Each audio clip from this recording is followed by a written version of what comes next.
Hi, good morning, everyone. Thank you for joining us at 8 a.m.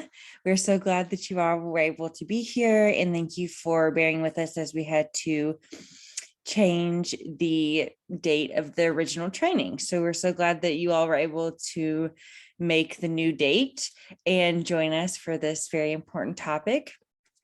My name is Alex Miller, and I'm the program manager with Ohio AAP. We want to thank the Ohio Department of Health for their support with the parenting at mealtime and playtime trainings. Just a few housekeeping items. The speakers have no disclosures and no off-label products will be discussed. Please take the time to download our mobile app. Today, you can find this by searching Parenting at Meal and Playtime on the App Store or Google Play. The mobile app has all of our resources available as well as short videos, and we would love for you to share this with the families that you work with. The families can also download this mobile app and use it as a guide instead of having the printed out handouts. All of our handouts, our new handouts, are available on our website, and you are able to find them at the link there. And they are also in Spanish. Here's an example of some of the resources that we have. Newborn, all the way up to 5 years. We also have topics on recognizing hunger cues, starting solid foods, play, just a ton of topics that are really relevant for parents. We also now have our extended age resources all the way up to 8 years now, and next year we'll be going up even higher. We have them on topics as cooking with kids, eating the rainbow, just an amazing amount of topics that we would love for you to share with families. We also have our Parenting at Mealtime Playtime Toolkit. It is online or a PDF version. You can go to the SurveyMonkey link there and register for the toolkit and use that as a guide to implement parenting at mealtime and playtime, either in your office or home visitors are also welcome to use it as well. Before I pass it over to Ty, please keep your lines muted and your videos off. And if you have not taken the pre-survey, please do that now. It is in the chat box. And there's also one CME credit available for this training. The survey will be sent out this week and you'll receive your certificate. Ty, I will go ahead and pass it over to you. Great. Thanks, Alex. Well, like she mentioned, my name's Ty Snyder. I'm one of the pediatric psychologists at Nationwide Children's Hospital, and I work in our integrated primary care program at NCH. I'm actually up on the north side of town in Columbus and work with a really diverse patient population, and I love it. I'm so happy to be there. And I'm happy to be here this morning as well, talking a little bit more about promoting a healthy body image and addressing some disordered eating in our patients and with our families.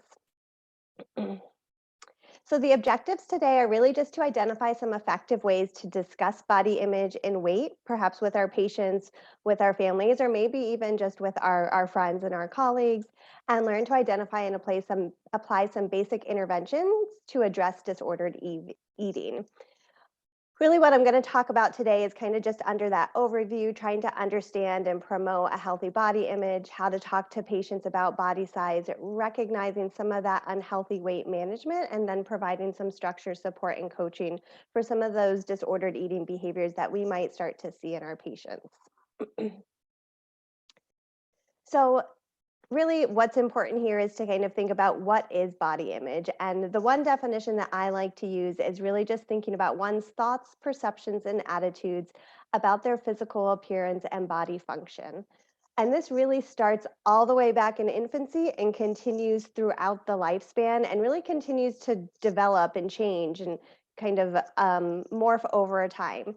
And I think historically, we usually think of body image as something that affects females, and we might be more apt to ask about this with our female patients, but it does affect all kids. So it is a really important thing to bring up and a topic of conversation for both females and males.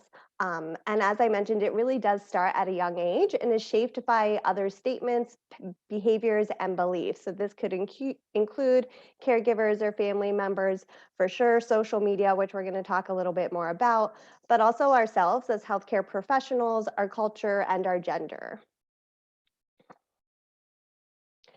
And so I want you to just take a minute and kind of look at this public health campaign, one of the public health campaigns that I believe was down in Georgia, and just kind of read through some of those pictures, look at the little captions underneath them, and just consider the impact of this public health campaign, especially for a child or for even an entire family who might be struggling with weight or might come in a different size and shape than what might be considered the ideal body image. Um, as you can see there that it says fat kids become fat adults, fat prevention begins at home and in the buffet line. And I really think that this contributes to some of that weight-based stigma, which we see with our patients and with our families. And so to go a little bit more into what weight bias is and weight-based stigma, it really is something that occurs when people assume certain harmful things about people who have larger bodies.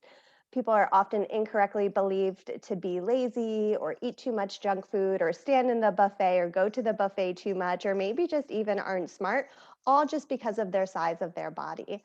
But what we know as researchers and as healthcare professionals is that obesity really is a chronic condition. It has multiple different factors, multiple different causes, or multiple different things that might contribute to somebody's body size and to somebody's weight.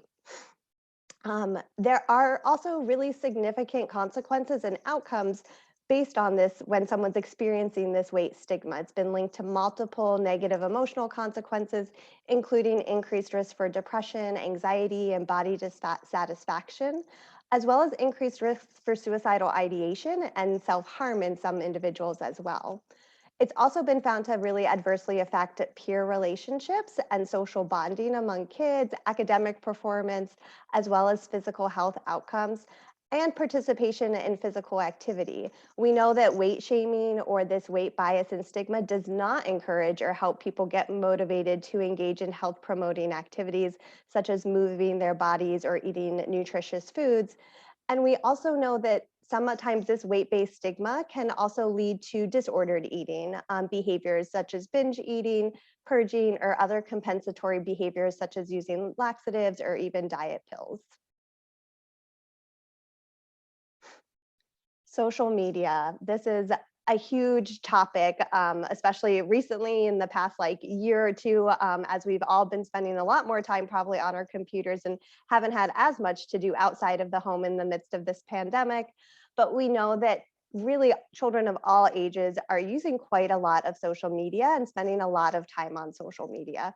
You can see there that about 30% of children ages 7 to 9 are using social media, and 92% of teens ages 13 to 18 are using social media. And you can see there kind of the breakdown. Teens are on social media about 9 hours per day average, whereas tweens, those 10 to 12-year-olds, are spending about 6 hours a day on social media.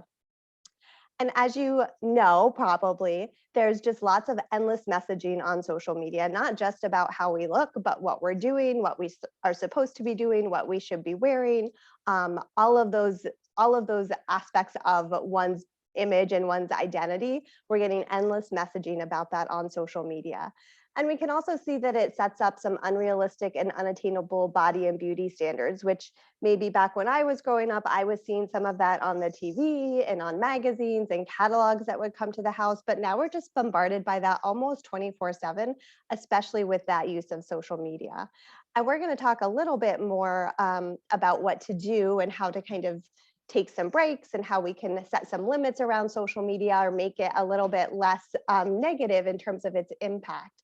But what we do know is that social media use in children and teens can lead to increased anxiety, depression, lower self-esteem, and some disordered eating. There have always been disordered eating websites, but now there's some disordered eating social media sites as well that are giving tips in terms of like pro-Mia and pro-Anna lifestyles. So on to the good part, we really want to try and be encouraging and accepting of ourselves and others, no matter what their body size is. Really thinking about body positivity and weight inclusivity, which really just means loving yourself and others regardless of what their physical appearance is, and that acceptance. I like to think about this, and this was another public health, sorry, I said mental health campaign, and I'm a psychologist, so that's always what I'm saying, but a public health campaign, which is just health at every size, which really is just that recognition that bodies come in lots of sizes and shapes, and health and well-being can be independent from weight. We know that there are people who maybe have the ideal body type who might not be the most healthy people on the inside, and their labs might not look really great if we were to take them. And we also know that there are people who may be considered obese or overweight who are a lot more healthy on the inside than what we might judge them for just based on their appearance. We really are trying to kind of shift the focus away from looks or appearance and towards strengths and non-physical characteristics, such as other, positive traits about somebody. I'm smart, I'm a good reader, I'm a nice friend, I'm helpful, things like that. And really what's important about promoting this is that we know that this reduces bullying and judgment and can reduce that weight bias and that weight-based stigma. It protects against a negative self-image, and it protects against that disordered and unhealthy eating behaviors. So when you're meeting with patients and families, it is always important to try and assess body image, even at a really young age. Some of the recent literature has shown that about 50% of first and second graders don't like something about their body. And so it is important to be assessing this even from a very young age. Some of the questions that you can ask are up there, kind of thinking about how do you see yourself when you look in the mirror? How do you feel about your body when you're looking in the mirror? And I think really importantly is, do these thoughts or feelings ever prevent you from actively doing something or from participating in your life? The healthy body image kind of standard is really just feeling comfortable about your body, feeling good about how you look, and also really feeling thankful for all the things that your body can do. I'm thankful that my body can run long distances. I'm thankful that my body is flexible. I'm thankful that my body can take me to work every morning and I can be effective in my workplace, those types of things. Whereas that unhealthy body image might be believing that your body isn't good enough and always kind of inner critiquing yourself and your body, being overly focused on your size and your shape, and checking too much, or on the flip side, kind of avoiding mirrors altogether, because when you look in a mirror, it just kind of makes you fall into that downward spiral and is not helpful. And really importantly, like I mentioned, for that unhealthy body image is that, we start to get more concerned when it really starts to interfere with our daily activities, when those negative feelings are making us not feel comfortable leaving the house. We don't want to go to the pool. We don't want to go to the beach with friends, those types of things. And so what can you do? These are just some general things that you might be able to do in your own practice or even in your own home. And really, I like to say that these are good things to do whether there are concerns about body image or not. This is really a preventative model, not necessarily a treatment method or model. So this is really more focused about prevention. And we know that there's normative discontent. I don't think anybody, if we were to maybe take a poll of everybody on this Zoom right now, we might not find anybody who's 100% satisfied and happy with their body. And so there is that normative discontent that we would expect to hear, or expect to feel, and expect patients to kind of report to us. But we really want to try and move away from that dissatisfaction with our body image to more embodiment of that, and thinking about how we feel in our own bodies versus concern about how others might be perceiving us. And this really helps allow for that body image flexibility. We also know that, especially as pediatricians who might be seeing kids throughout different ages and phases of their lifespan, that there are normal changes that are going to be happening to our body size and to our body shape, including puberty, which is now happening at a lot of different ages for patients and for individuals. And it doesn't kind of go the same way for anybody. And so we know that during puberty, the body size is going to change a little bit, the shape is going to change a little bit, and we might start to feel a little bit more self-conscious. And at that time, it can be really helpful to try and encourage new looks and new styles and trying to experiment with some different things. I also like to say my focus often, even with patients who I'm working on, either from a disordered eating perspective or from kind of a weight management perspective, is really to just focus on caring for the body and almost getting rid of the scale entirely. I'm not too concerned about what the number on the scale is or what your growth chart necessarily looks like. I want to think about how you feel and what your own personal goals are, and why you're maybe trying to make some healthy behavior changes. And that's often how I phrase it. These are healthy behavior changes. This isn't a weight loss program. It's not The Biggest Loser. This isn't, Weight Watchers isn't even Weight Watchers anymore. It's WW, to kind of take the focus away from weight in the scale, but kind of keeping those things in mind. And I usually recommend, if at the most, weighing yourself once a month, and paying more attention to how like your clothes fit and how you feel.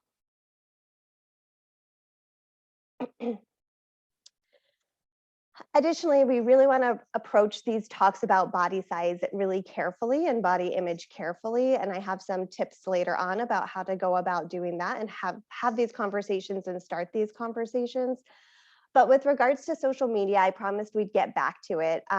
We know it's important to really limit or kind of change how how we're using social media and how our children are using social media. And so I really encourage trying to take breaks and set limits.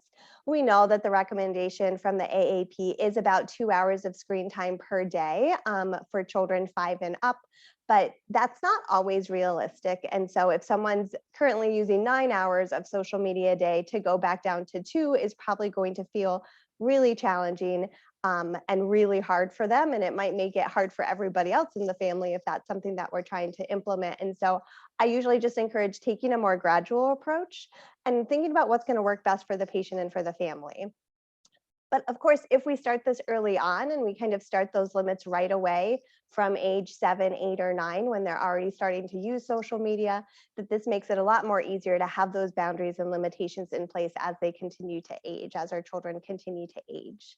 But definitely taking breaks. If you're on 9 hours a day, ideally, you're not on 9 hours consecutively during the day, and trying to make sure that there are breaks scheduled in, or that you can set reminders on your social media accounts to kind of say, hey, you've been on for 30 minutes. It's time to take a break right now. It's also really important to think critically about who people are following and have conversations and provide some education, including education and conversation about photo editing and retouching and some of those unrealistic beauty standards that they might be seeing. I often encourage my patients to kind of aim for more balanced messaging, and so helping them maybe identify non-body focused influencers or images or sites or things that they could follow, as well as help the kids think very carefully about who they're following. If they're following the Kardashians, they certainly don't live a normal life, and what they're experiencing and what they're putting on social media, while I enjoy looking at it and reading about them, it's certainly not my expectation for my own body image. And we want to be able to have those conversations.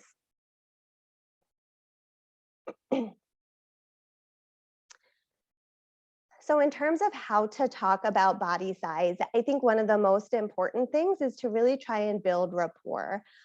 This can be challenging. I know in my primary care setting, while we aim for continuity, that's not always possible.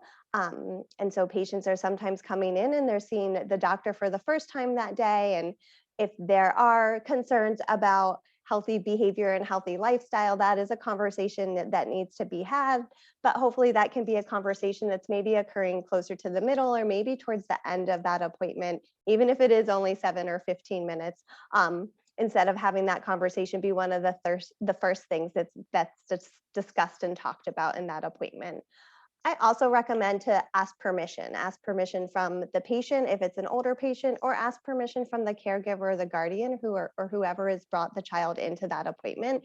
Just saying something as simple as, one of the things I like to talk about in these appointments is development and healthy lifestyle behaviors. Is it okay if we talk a little bit about her growth and her health right now? There's also been some research about choosing our words really carefully when we're discussing body size and weight and obesity. And really, instead of using those words such as obesity, obese, weight problem, which can lead to some feelings of embarrassment and sadness or guilt and shame, the preferred words are weight or BMI. But you can also check in with the caregivers who are bringing their patients and bringing their children to the appointment, because they might have preferences or might have some language preferences as well. Or it might be something even that you're going to maybe ask the child to step out for, so that you can have a really honest conversation with the caregiver without that concern about impacting the child's own body image and their self-esteem and that self-consciousness that might come about in some of those conversations. We also never know how caregivers might respond in those conversations. So sometimes that can be important to have that conversation in private. And then really trying to discuss rate kind of neutrally. I try and avoid discussing weight specifically, or to avoid discussing weight gain or weight loss specifically with my patients who I'm working on kind of healthy weight management about. And another recommendation is really to just consider not even showing the growth chart and just kind of talk about it more naturally, more neutrally, without getting into those specifics.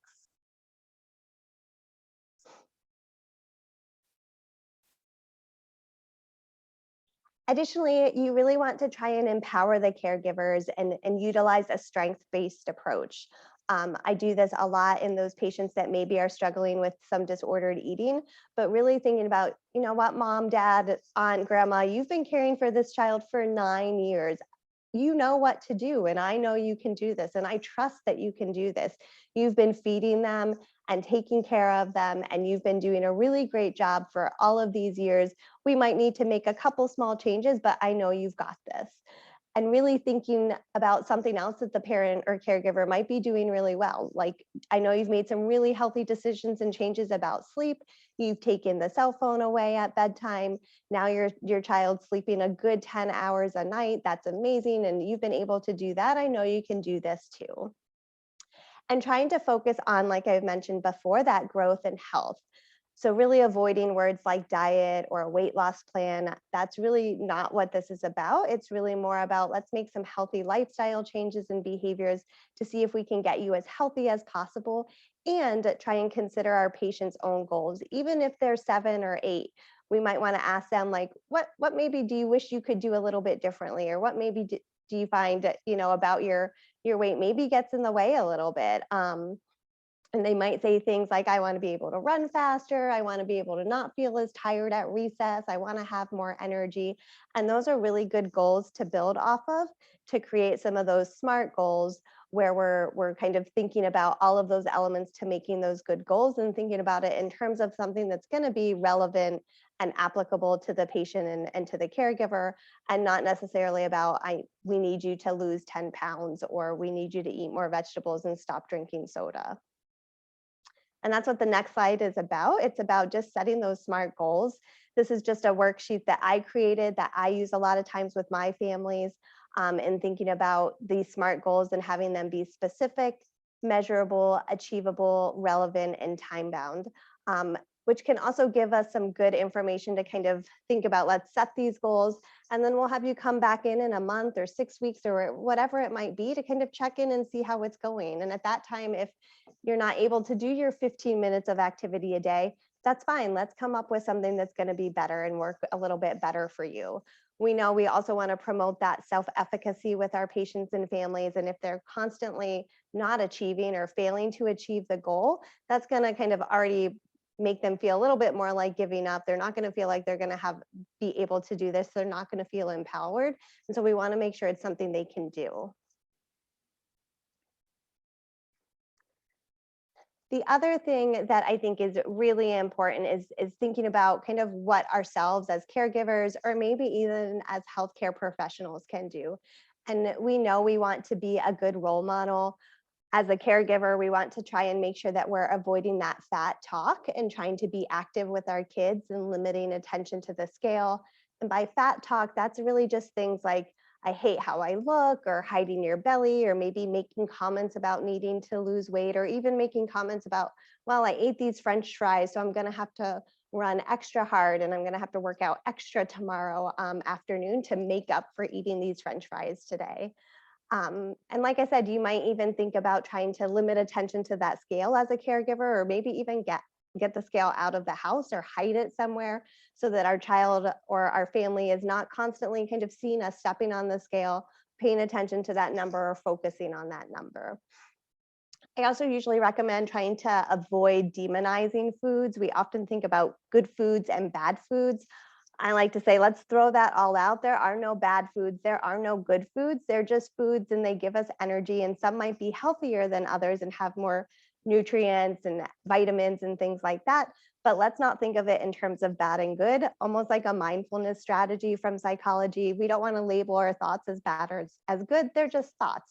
And we don't want to label foods as bad or good either. It's just food, and we want to make decisions and have some balance and moderation. But it's okay to eat French fries. It's okay to eat soft pretzels.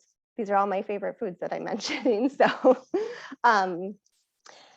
and I also recommend kind of letting your child lead the conversation and trying to kind of ask them some of those open-ended questions to see what they might be thinking or what they might be feeling, to kind of allow them to be in that control. And really trying to focus on those non-physical characteristics and thinking more about what a body can do versus what am I looking like, what's that appearance. We've already talked about the other stuff.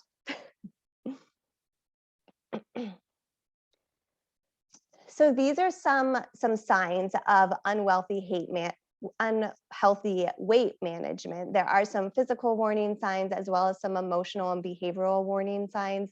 Of course, the physical ones are ones I'm sure that most of you guys are familiar with in terms of fluctuations in weight or changes in bowel habits, or even that decreased energy or some of those somatic complaints like dizziness, nausea, stomach aches, things like that.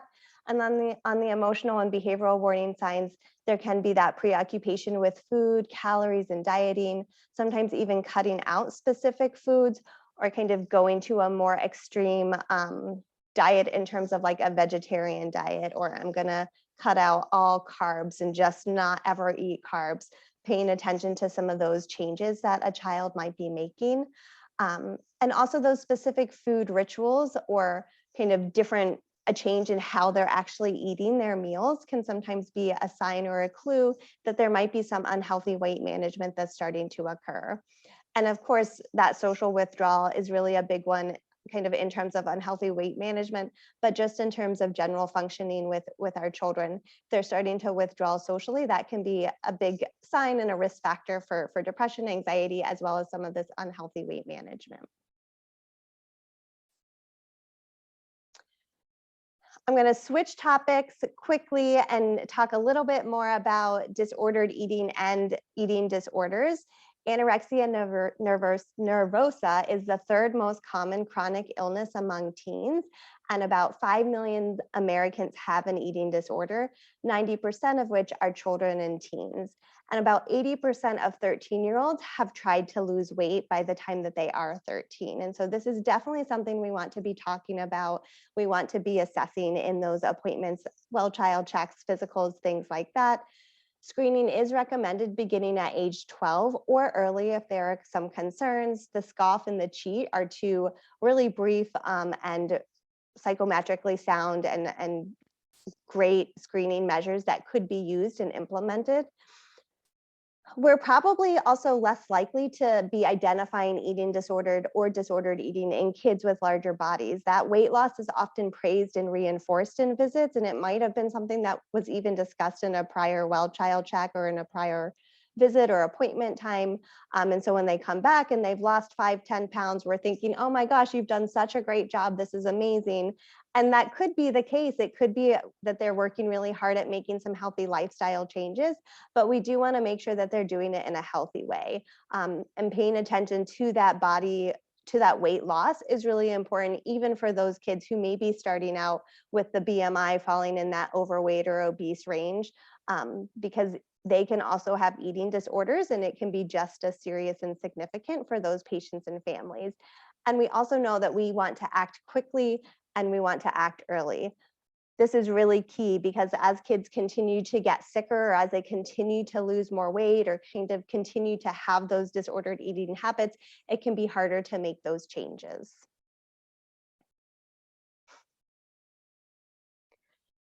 Some basic interventions that could be implemented in the primary care setting include weekly or bi-weekly follow-ups to kind of monitor symptoms and monitor behaviors. We do blind weight checks, trying to check those vitals, doing some labs, of course, at that first appointment, and kind of following those labs up, because there might be concerns for malnutrition, in which case maybe an evaluation at the hospital or even an inpatient admission might be warranted, and just ongoing monitoring, ideally to refer to a specific eating disorders team. I know here at Children's we have an eating disorders team, but they have a really long wait list. So that can be a little bit frustrating at times. I also know of the Emily program, and that's a really great program here in Columbus as well. And I don't think that their wait list is quite as long, because one thing that we have noticed during this pandemic is that we're kind of seeing both sides of the spectrum, kind of increased weight gain with patients, but also some more disordered eating and an increase in those eating disorders. And then another one of the kind of the first line treatments that we often do is just trying to create a supportive meal environment to try and keep meals positive, really avoid talking about the foods that's being eaten, and try and stay calm, consistent, and confident, and trying not to negotiate or bargain during those meals. So there's some examples of patient statements and how the parent or caregiver might be able to respond during a meal to try and continue to keep it positive, but also avoid that negotiation.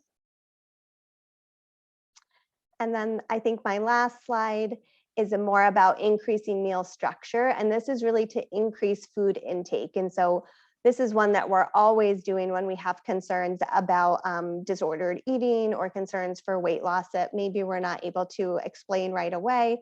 But it's really just thinking about, let's do 3 meals and 2 to 3 snacks every day.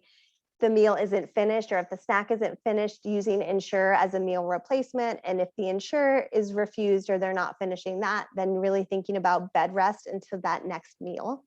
And then really thinking about that this is the caregiver's job. We really want to go back to empowering that caregiver to make sure that they're preparing and plating and shopping for all of that food, and really having supervised meals, including 30 minutes after the meal has ended, to ensure that there's no purging or, avoiding some of that bathroom after the meal that may be kind of a compensatory behavior. And I think that's it. We're going to save all questions till the end. So I'm going to pass it over to Lindsay. Thanks so much. Good morning, everyone. Thanks for having me today. My name is Lindsay Bailey. I'm a registered dietitian at Akron Children's Hospital. I'm also a certified eating disorder specialist, and I work specifically in the adolescent medicine division with the eating disorder program. We're primarily an outpatient clinic. We also provide inpatient medical stabilization for patients, and we have an IOP program as well, which is an intensive outpatient option for children and teens with eating disorders. So the objectives of my presentation today state how diet culture has impacted the way that parents feed and nourish their kids, be able to identify red flags with disordered eating behaviors in school-age children, and identify 3 keys to intuitive eating for children. So a little bit of a background. We are born as intuitive eaters.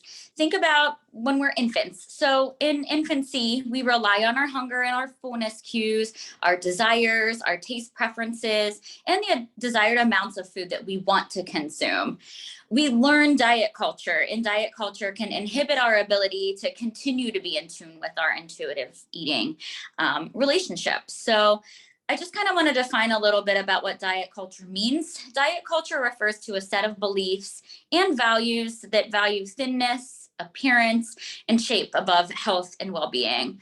The concept places importance on restricting calories, on normalizing this negative self-talk, and labeling foods as good as bad, and as Ty discussed earlier. So diet culture infiltrates our lives and our relationships. It's basically everywhere. We live in diet culture. Diet culture can lead to disordered eating and eating disorders. So this is why it's so important for us to be able to identify. So sneaky eating disorder behaviors to watch out for. Overuse or strange use of condiments. So some examples of things that have been shared from patients before would be slathering things in mustard or hot sauce due to malnutrition and fear. So I think about things like mustard and hot sauce, very low calorie. So one, it's going to be low calorie and not giving us a lot of nutrition. And two, this might be a way to kind of quote unquote ruin the food so we can't eat the food. So that's something that we might see. And fear foods when it comes to calories. So very, very often we hear patients make concerning comments when it comes to calories, being overly obsessed or concerned about calories, or making comments about calories. Body checking is a big one. So if we notice that a child is, constantly viewing their body up and down, can't avoid a mirror, body checking is concerning. We've had patients that physically check their body with measuring tapes or pinch certain areas of their skin. Something that's come up with this in the nutrition world is that we practice the nutrition focused physical exam for patients in a clinical setting. So we're checking things on their body, but a patient that has disordered eating, touching certain areas of their body might be very triggering if you're kind of feeling their wrist or you're feeling their tricep skin fold. So body checking is something that we look out for, and something that as providers we're aware of. Do we do that nutrition focused physical exam on a patient, or is it more of a eyeballing type of thing? And then using diet pop, gum, water loading to distract from hunger. The water is a big one, because water is a quote unquote healthy behavior, right? It's something that's going to help us be hydrated and not add a lot of sugars to our diet, for instance. But if we're using it as a way to distract ourselves from our hunger cues or avoid eating, that's concerning. Chewing gum can also be a distraction method from eating. And then overconsumption of diet pop, which is void of calories. And then rituals around food as well. So eating certain foods on the plate first, or trying to finish things like the fruits and vegetables first, but leaving the carbohydrate side behind. All things to kind of look out for when it comes to children and teens. Some additional sneaky eating disorder behaviors to watch out for: feeling like you have to eat the same thing each day. So if you meet with a patient and their diet recall, for instance, as a dietitian, I'm doing diet recalls frequently. If it's always the same thing all the time, and we're afraid of having flexibility and we can't change what that breakfast is, or we can't change what that lunch is, that could be concerning. Eating the same food over and over and having anxiety when you have to try something different. So think about birthday parties and celebrations and sleepovers and after school activities after a sport. If a child is not able to engage in getting ice cream after that softball game or that baseball game, or isn't eating the pizza or the birthday cake at the birthday party, that's a concern. And then consistently choosing healthified versions of things. So often we'll hear things like, oh yeah, I will bake, but I'm substituting out the flour and I'm adding a quote unquote natural sweetener, or those types of things. So maybe I'll eat a cookie or a dessert, but it has to be this healthified version. In terms of parental concerns and thoughts, so thinking about, as a parent, what are the internal battles that a parent might be experiencing? So is the parent doing some body shaming of themselves? And also, does the parent kind of have some internal conflict with, am I okay with how my body is or how their body is? So this one is very, very, very tough.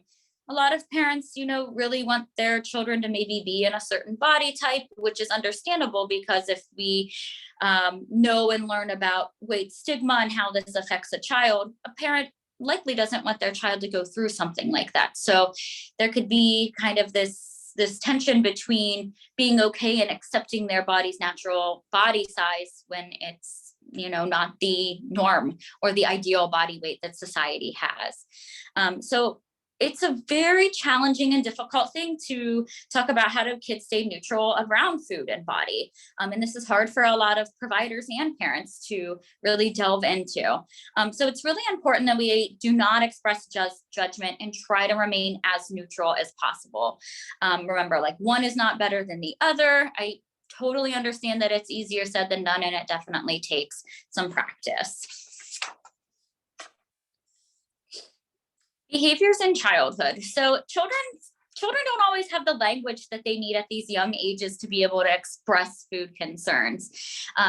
Going back to that diet culture, we learn diet culture, and this can inhibit our ability to continue to be in tune with our intuitive eating. So one example, a really common example, might be that a child might hear a parent say something like, "Oh, I can't eat dessert today. I have to be good." So a child notices that, and even worse, they can internalize these messages, they can mimic this, and then they begin to start to separate foods into two categories: good and healthy foods versus junk and bad foods. That's what we're taught when we are children, is to compare, to contrast, and to kind of label things. So children learn from young ages, and they pick up on these types of behaviors and the things that they hear from their parents. So how do we foster that intuitive eating relationship?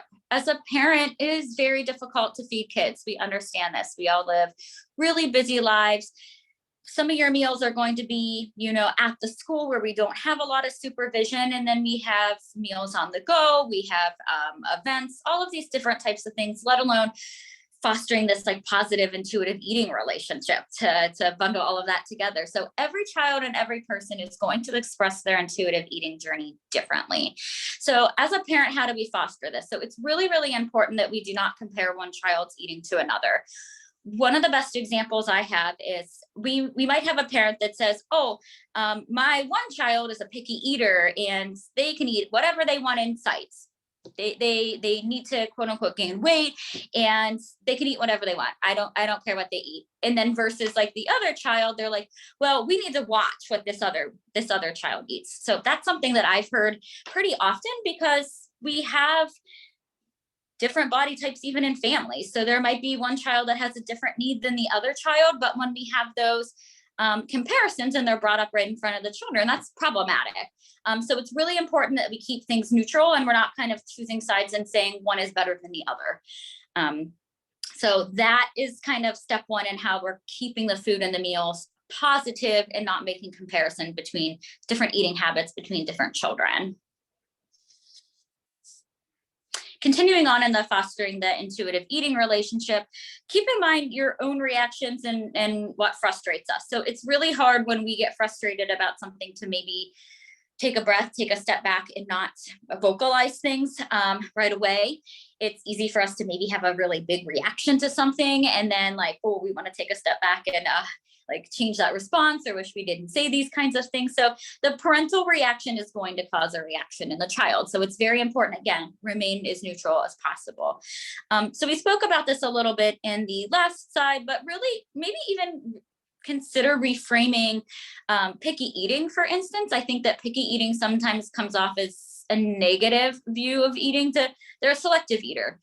They have their preferences. No two kids are alike. So many kids have different likes, they have different aversions, and they have different preferences. And that's okay. We can still fully not nourish a child given these likes, these aversions, and these preferences that they have with food.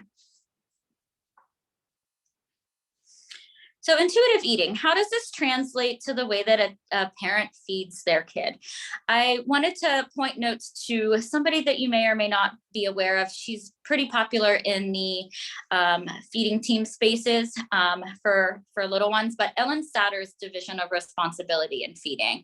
I really like her work. I think it's very helpful. It's used again in the feeding space a lot, but basically the parent is responsible for what, when, and where. And the child is responsible for how much and whether they're going to eat it. So this is kind of helpful to understand the division of responsibility when it comes to eating.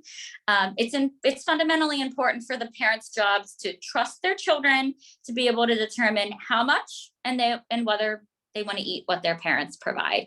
So think about this. We're kind of providing a variety of foods. we're the ones that are responsible for saying, like, this is what we're making today. This is what we're having for dinner.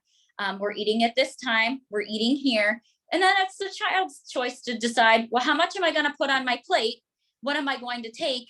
And whether I take it or not. So it's taking a step back from this pressure of saying, like, these certain foods have to be consumed, or it's right or wrong, or what we eat. Is kind of giving the child some trust with being able to trust their bodies and trust their abilities to choose what they need to eat.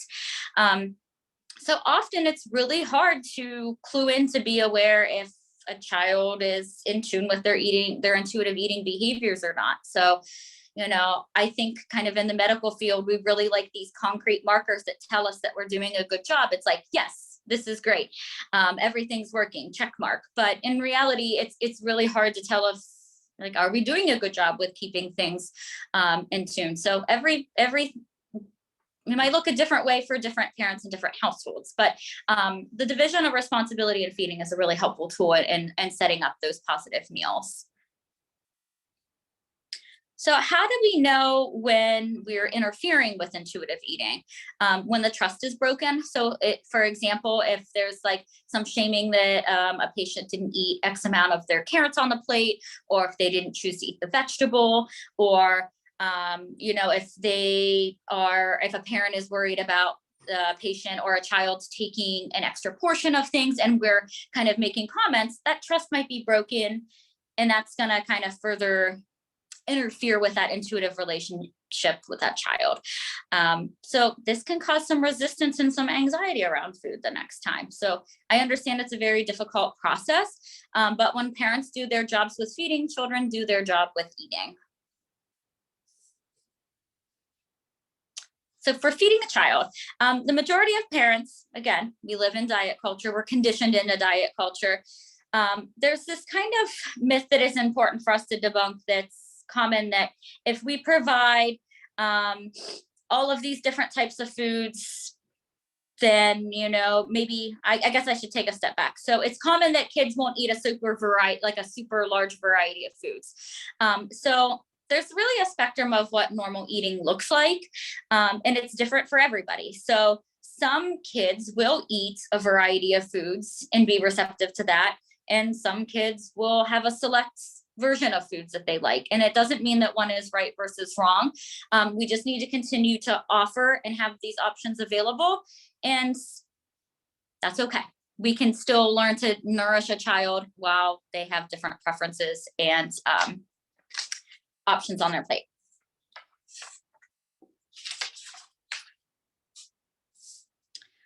So this kind of goes back to what Ty was talking about a little earlier. So feeding a child, how can we support the normal eating? So it's really important that we focus on pleasure, enjoyment, safety surrounding food, and letting children know that their voices are being heard around their food choices.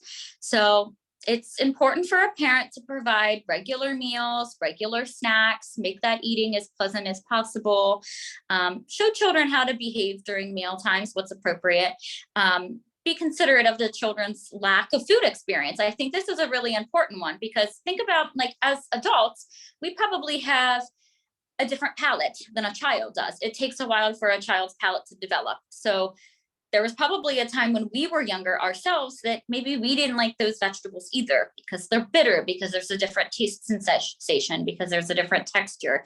So it's okay for children to not have that food experience that we have as adults, because they're not there yet. So we don't need to kind of have the expectation that they're going to like every certain food. They're still kind of developing their palate, and be okay with their likes and their dislikes. Ultimately, let children grow up to get the bodies that are right for them. So, this kind of goes back to that thought process of health at every size, and knowing that health can occur on lots of different spectrums and lots of different body types. And we know, again, that research is showing that when we're having shame towards bodies and making assumptions about body types, it doesn't really relate to health. So another kind of example that I wanted to bring up with interference to intuitive eating reactions that we get from others. So let's say, you know, parents are doing a really nice job of working on fostering that intuitive eating relationship. But of course, there's other people that we're surrounded with, right? So maybe family members or friends or outside influences. So the example I bring up is Thanksgiving dinner. So think about something like a holiday. There's lots of people around, there's lots of noise, there's lots of different foods. So there's probably going to be foods that aren't as typical, and maybe a child doesn't feel as comfortable with choosing these items. So they should not be judged for this. Maybe the roll is the most comfortable thing that they have with choosing, and they're not familiar with stuffing, or maybe they're not familiar with turkey because they only see it like once or twice a year. So it's okay for a child to kind of have some choices in what they're willing to try, and to avoid that judgment when it comes to what they're eating and what they chose to put on their plate.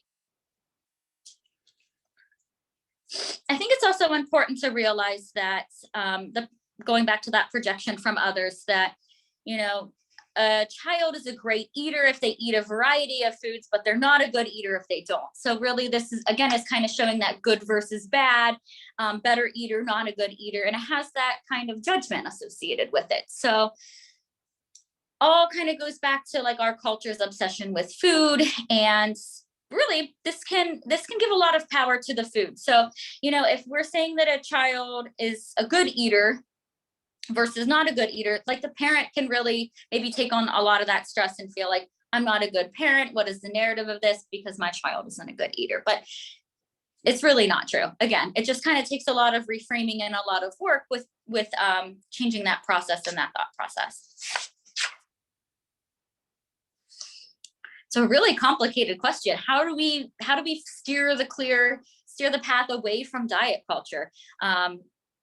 How do we guide children to listen into their bodies and trusting their bodies? Remember, back to that very first slide, we are born intuitive eaters. We learn diet culture. So it's very possible for us to get back in tune with our normal body cues, being able to listen to our body, and learning to unhook from diet culture. A lot of what we teach in our clinic is a lot of unlearning versus learning, because we've taken years and years and years to learn these types of thoughts and behavior processes. It's going to take some time to unlearn these things as well.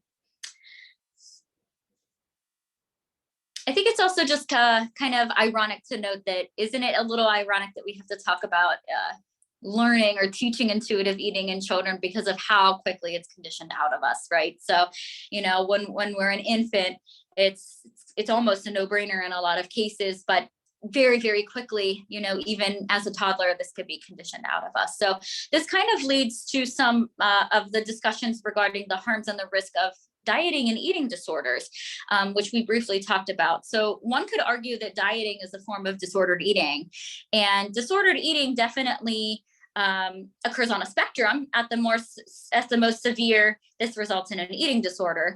But there are definite harms and risks. So if we're participating in disordered eating and advance to an eating disorder, we know that there's cardiac complications. We know that there's risk of syncope. There's risk of electrolyte abnormalities and chronic mental health concerns, with an increased mortality risk and suicidal risk in eating disorder. So it's all very severe. So another thing as a dietitian, I think we talk about like that, hey, it's important for us to eat all colors of the rainbow, but sometimes I think a good idea is to kind of shift away from not the eat this, not that mentality, but more so what can we add to our plate? So maybe the child is not, you know, a vegetable eater, but they like fruit. Great. Fruit provides us with vitamins and minerals and fiber, just like a vegetable does, and we can still achieve that goal. So it's kind of that adding thought process versus that deleting thought process, which can kind of foster more of a positive versus a negative mindset. And then the over-controlling piece, I think it's kind of, this is another one that we have heard before, like eat your peas or eat your vegetables, or you can't have a cookie, or have a banana instead of this. So trying to kind of free up our food rules in these kind of conversations that we have surrounding food.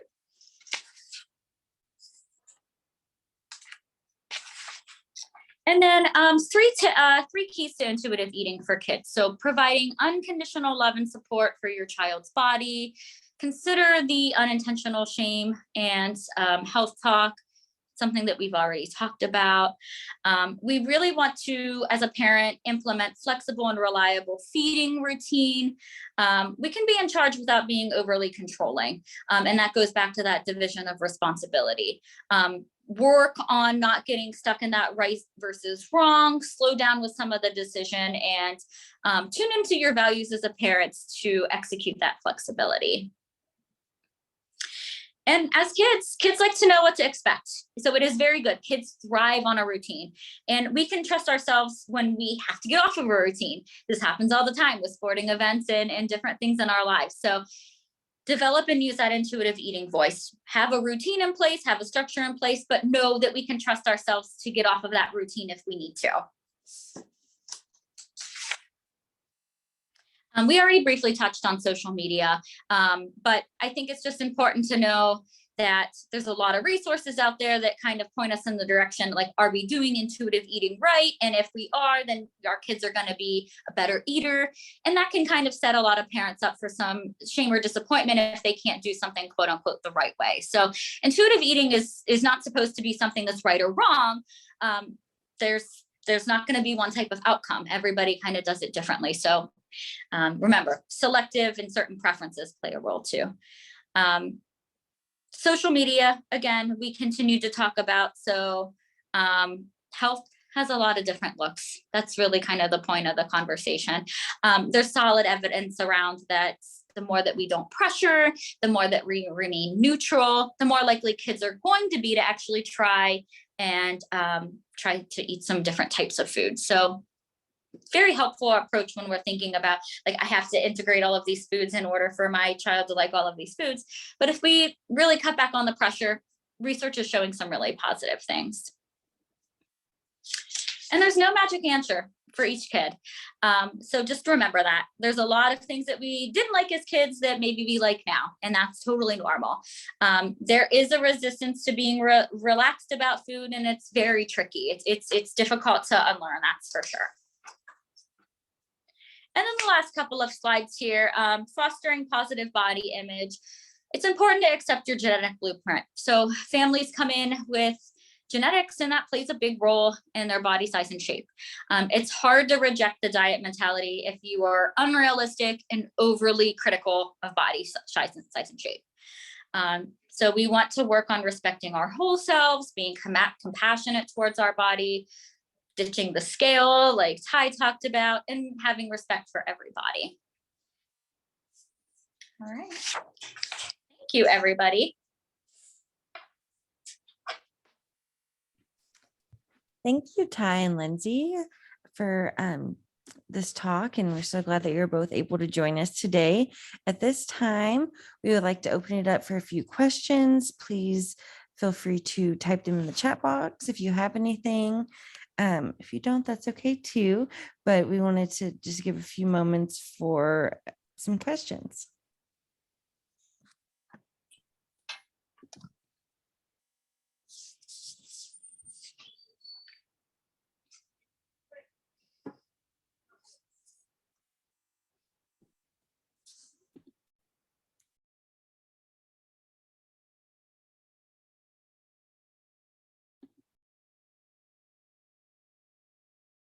Okay. Well, if there are any questions that come up, please feel free to email those to me, and I will make sure that Ty and Lindsay both get those.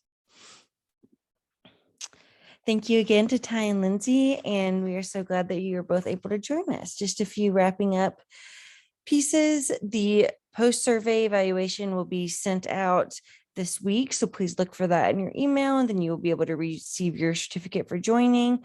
Please download the PNP mobile app from the Apple Store or Google Play and access our resources on our PNP website.